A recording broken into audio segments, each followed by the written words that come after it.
सारी दुनिया नीचे सोई है और मैं बाबा के सामने हूं जो मेरे भाग्य में लिख रहा है। ऐसे हमें समर्थ विचार करते हैं उस समय अमृत वेला करना है। और जिसकी ये अमृत वेला अच्छी है, शक्तिशाली है, वही अशरीरी में रहता है। और अमृत वेला उसकी शक्तिशाली होते हैं जो रात को सोने से पहले अच्छे विचारों में सोता है, शक्तिशाली विचारों में सोता है। अमृत वेला क्यों कमजोर होते हैं? हम कहते हैं रात को सोने से पहले बिस्तर डाल देंगे, गुड नाइट बाबा को कहेंगे और कई कमजोर विचार करके सोएंगे।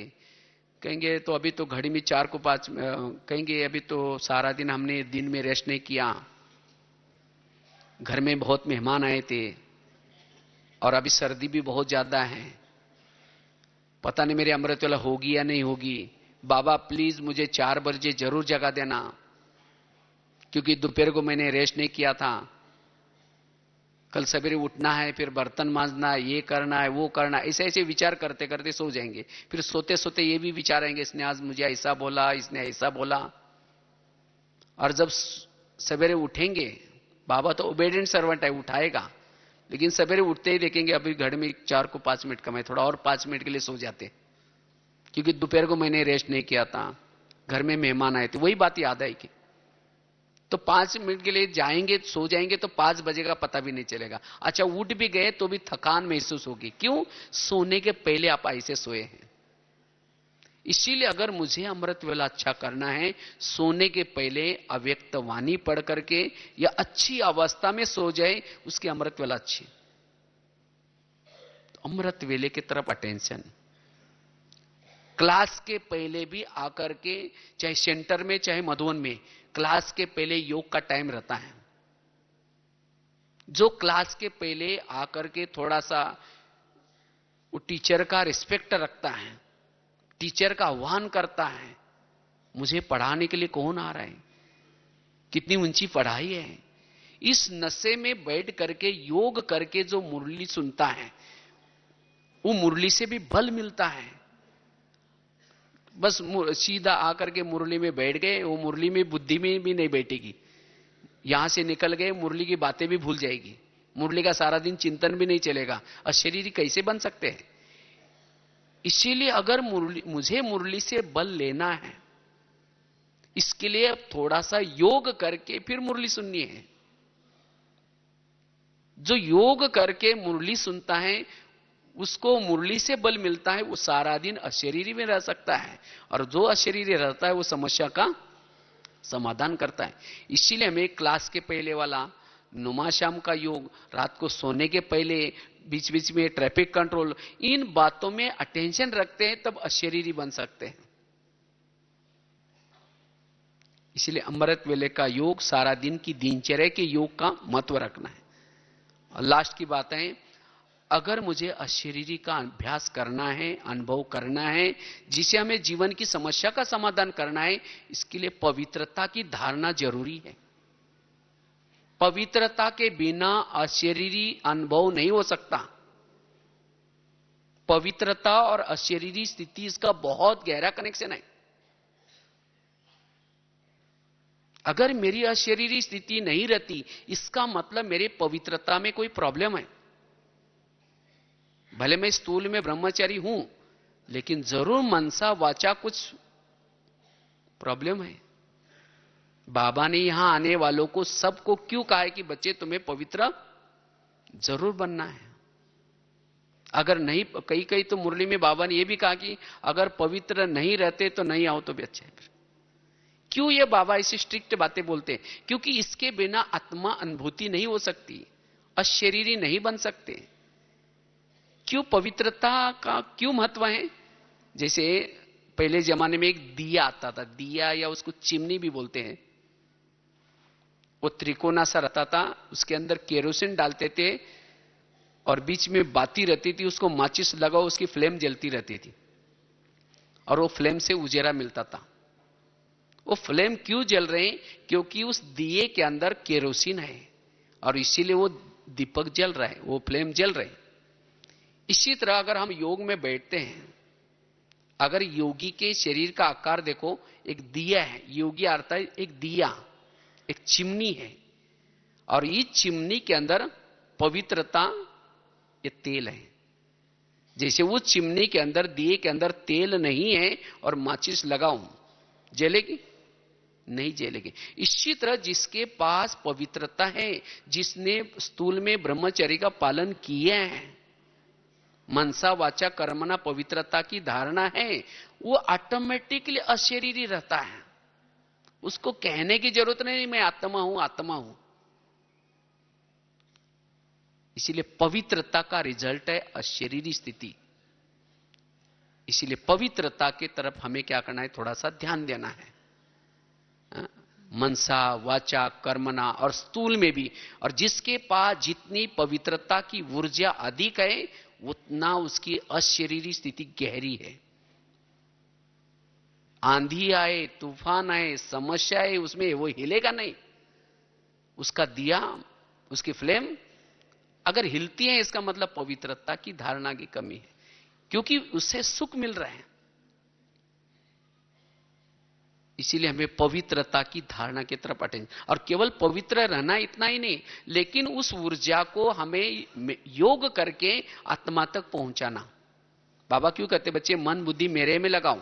क्योंकि जितना मन बुद्धि बाबा में लगाते हैं, ये शरीर में पवित्रता जो है वो आत्मा तक पहुंचते हैं। जैसे उस दिए के अंदर तेल है, लेकिन बीच में बाती नहीं है, माचिस लगाओ, वो फ्लेम जलेगी? तेल कैसा जाता है वहां तक, फ्लेम तक? वो बाती के थ्रू जाता है। इसी तरह जो स्मृति में रहते हैं, जिसकी मन बुद्धि बाबा में है, मन ऊपर लगा हुआ है, बुद्धि ऊपर लगी है, वो ऊर्जा ऊपर चलती है, और ये ऊर्जा आत्मा तक आने से आत्मा की फ्लेम जलती है, अर्थात वो निराकारी स्थिति में रहता है। इसको आध्यात्मिक भाषा में कहते हैं ऊर्ध्वगामी। और जिसका ध्यान, जिसका मन इस दुनिया में कोई व्यक्ति की तरफ है, वस्तु की तरफ है, उसकी ऊर्जा नीचे चलते, उसको आध्यात्मिक भाषा में कहते हैं अधोगामी। ऊर्ध्वगामी, अधोगामी।